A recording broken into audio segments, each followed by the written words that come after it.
The promises of God are activated in the life of the believer by engaging specific spiritual forces. There are spiritual forces that work in synergy, work in honor to God's word, to see to it that the promises of God are made manifest here and now in the life of the believer. And this is where I want you to listen very carefully.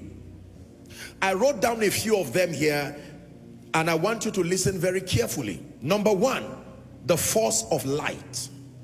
There are many spiritual forces that have been given to the believer, that when you do business, for want of word, with these forces, the result is that your life becomes invincible, even a sign and a wonder. The first force that is given to the believer to help your overall excelling is the force of light. Isaiah 60 and verse 1, it says, arise, shine, for your light is come. Arise, shine, for your light is come. Arise, shine, for your light is come. That means remain on the ground and remain defeated and inactive because of the bankruptcy of your light. You arise and shine only when your light comes.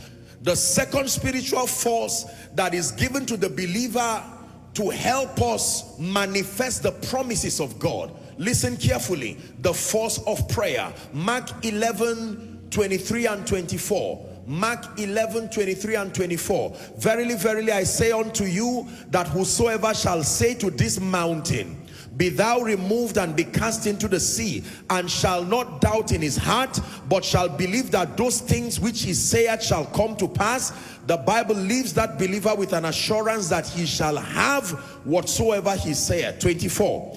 It says, therefore I say unto you, what things soever ye desire, when ye pray, not if you pray, when ye pray, believe that ye receive them, and thou shall have them. The force of prayer.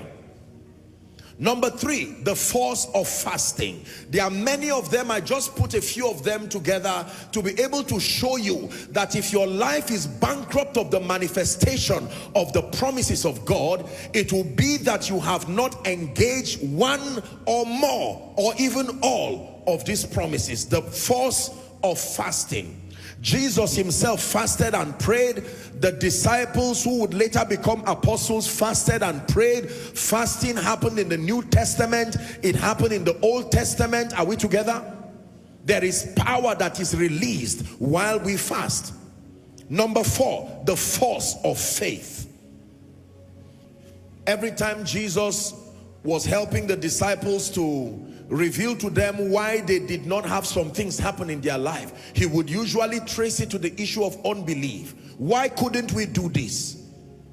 In fact, when Peter came, when the devil came to manipulate Peter, Jesus rebukes the spirit and says, get thee behind me, Satan. And he said, Peter, Satan has desired to sift you like wheat. He said, but I have prayed for you that your faith fail not. And when thou art converted, he says, strengthen your brethren. The force of faith.